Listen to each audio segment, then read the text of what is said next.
Ever since the release of Apex, guides left, right, and center were instructing new players to go into the firing range and practice recoil by firing into a wall or a target, and then countering that exact movement to learn how to spray with no recoil in Apex Legends. This is because this works from titles we all came from, such as Valorant or CSGO, but it turns out that there's an even better way that only works in Apex. This method abuses a mechanic in the game which seems to be put in place by Respawn to make tracking moving targets more fluent, and was formerly known as jitter aiming. However, Torjes found out exactly how this works and a method to have no recoil without jitter aiming, meaning that you can also do this on controller. In fact, Torjes discovered both jitter aiming and recoil smoothing, and I've linked both of his videos in the description. In this video, we will be covering all of these methods and how they tie together, namely oscillation aiming, jitter aiming, and finally the recently discovered recoil smoothing. Let's start with how this works. If you stand still on fire, your recoil goes in a very predictable pattern, which can be counteracted by aiming in the opposite direction as you spray. The pattern varying in severity depending on what gun you're using, and increasing in severity depending on your range. This is how recoil works in the typical first-person shooters that don't have bloom. If you are unaware, bloom is a random spread, which you typically would see in popular shooters such as Call of Duty or Fortnite. Apex skiers have been preaching this method of recoil control for a while now, but recently it was discovered that you in fact don't need to waste effort on this, and instead all you need to do is pull your aim to the side in a smooth pattern. If you do this, there's almost no recoil. I'm not pulling my mouse down in this clip, just left and right. The trick to pull this off is by smoothly moving your mouse faster than 3.74 degrees per second. This applies to literally every direction. I'm just displaying horizontal movements to really drive home how big of a difference this is, but you can use recoil smoothing up, down, left, right, and diagonally as long as you're doing smooth movement over 3.74 degrees per second. This is especially useful if you're trying to beam someone taking a zipline or a balloon. Obviously, you'll run out of a target to shoot pretty fast if you're moving your aim to the side, but this can easily be counteracted by mirroring and anti-mirroring your enemy by strafing to the sides against your mouse movement as well. If you are on mouse and keyboard, the trick is keeping a clean mousepad and a slow sensitivity. Then try to loosen your arms as much as possible and roll a slow swipe. It doesn't take too much to get used to this technique. And it is a lot easier to pull off if you use a tracking mousepad, lightweight mouse, and do not press down on the mouse too hard. If you are on a controller, it doesn't seem like you really need to mind the speed or smoothness. The smooth analog movement is kind of a feature on a controller. You could argue recoil smoothing appears to be a built-in feature for controller players, and I could speculate it's actually intended specifically for controller players, since very few mouse and keyboard players actually have this type of smooth aim, but I digress. It should also be a lot easier to smoothly pull your aim left or right because of how an analog stick works. So you got that going for you, which is nice. Torjes explains you can only reliably recoil smooth up to 70 meters if the perfect conditions of the enemy strafing the other way and you anti-mirroring their movement is met. And that is probably true if all you're doing is smoothly moving your aim in one direction. I have come to discover it's not entirely true. Recoil smoothing does cap out range-wise pretty fast, but you can control recoil very easily compared to standing still, even when smoothly doing so. Here's me using an R99 with a 2x bruiser, without a barrel mod and stock, smoothly moving my aim against this target 120 meters away. This is me doing the same, but also smoothly pulling down to counter recoil. I'm not sure what the cap is with this, but it's certainly a lot farther than initially expected. It seems like it may be easier to pull off recoil smoothing when using scopes with magnification on your guns, such as the 2x bruiser, 3x ranger, or the 2 to 4x scope. But this could be completely placebo. Especially when I pulled off absolutely nutty no recoil beams over 100 meters with the R301 iron sights. I'm thinking that the secret sauce might be smoothly tracking and smoothly pulling down for recoil, but haven't fully landed on the exact movement just yet.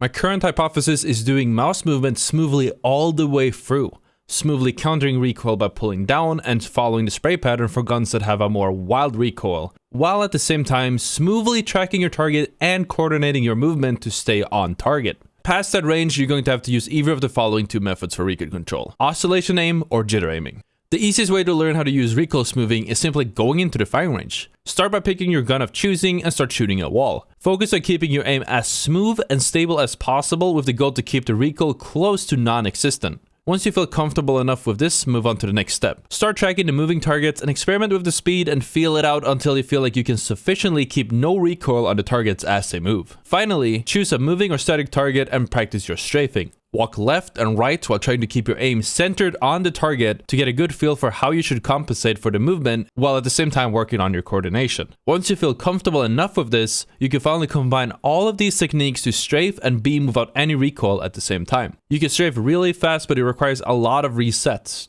It's normal to do wider strafes to make sure you get your money's worth of the recoil smoothing, and then mirroring or anti-mirroring the enemy's movement to adjust. I might post another video later on reporting on these findings, so make sure that you subscribe not to miss out on more in-depth Apex Legends guides. Now, moving past recoil smoothing, we have the more well-known recoil methods known as oscillation and jitter aiming. Oscillation is a type of jitter aiming where you spin your aim in very small circles, where there's a very small oscillation basically tricks the game into doing what recoil smoothing does, but with much sharper accuracy, and allowing you to shoot while standing in one place. You might already have heard of oscillation aiming or seen it in effect from the famous Lou clip dating a while back now. There are many clips where it has been completely beaming with a 3x flatline on targets that were considered impossible to hit. Simply spinning your aim in circle as fast as you're comfortable with will achieve better recoil control, but you can take this to the next level by picking up jitter aiming. Jitter aiming achieves the exact same result as oscillation, but without really needing you to focus on spinning in circles and with way higher rate to fire guns. It essentially works the same way recoil smoothing works, where you move your mouse faster than 3.74 degrees a second, but really fast. The easiest and healthiest way to pull off a jitter is by tightening the muscles in your forearm, which will cause your mouse to shake. If you compare jittering to oscillation, you can sort of see the likeness, but the jittering is a lot smaller and a lot faster. To jitter successfully, you need to vibrate your mouse in between every gunshot, so about 10 times per second or more for guns such as the Flatline or Havoc, Eldstar or Spitfire.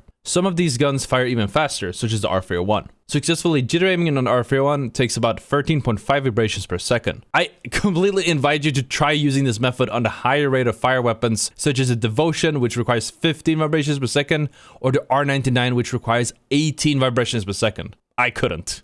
By the way, if you're enjoying this video so far, make sure to smoothly press that like button. That was a smooth segue, wasn't it? Definitely gonna feel the recoil of this call to action in the comments. Okay, I'll stop. As for those high RPM guns, you can still absolutely beam targets within 20 meters by using the recoil smoothing method, so you're not all completely left in the dark. Keep in mind that when doing this, there will be times where you don't successfully jitter in between every shot. If that happens, you have to recenter your aim on the target. If you want to pick up and learn how to oscillate or jitter aim, all they have to do is once again jump into the range. Movement isn't really all that important at this point, so choose one of the slower firing guns to get used to it. It is the easiest with the Rampage due to its incredibly slow fire rate. Then you can move up with the guns until you hit the peak of your movement. Choose a target on a range and start practicing. There's a lot of separate targets in varying ranges, with the final one being all the way back here. There's obviously a big difference between using these recoil methods in the comfort of the firing range and actually using them in game. But what I've noticed is, if you just focus on applying them, you'll instantly start beaming in games, even if your technique isn't entirely on point. I'm still learning how to control recoil smoothing consistently, but my beams are getting better and better by the day. A quick disclaimer is that I don't regularly use oscillation or jitter aiming. If anything, I subconsciously jitter aim on guns such as the Havoc or Flatline, but it's very bad on your wrist and you're definitely making yourself prone to injuries such as RSI, and I personally don't think having better recoil in a video game is worth injuring yourself. I have covered higher sensitivities as a health risk and how to counteract them in this video available on the screen right now. Thank you so much for watching, and I will see you all tomorrow.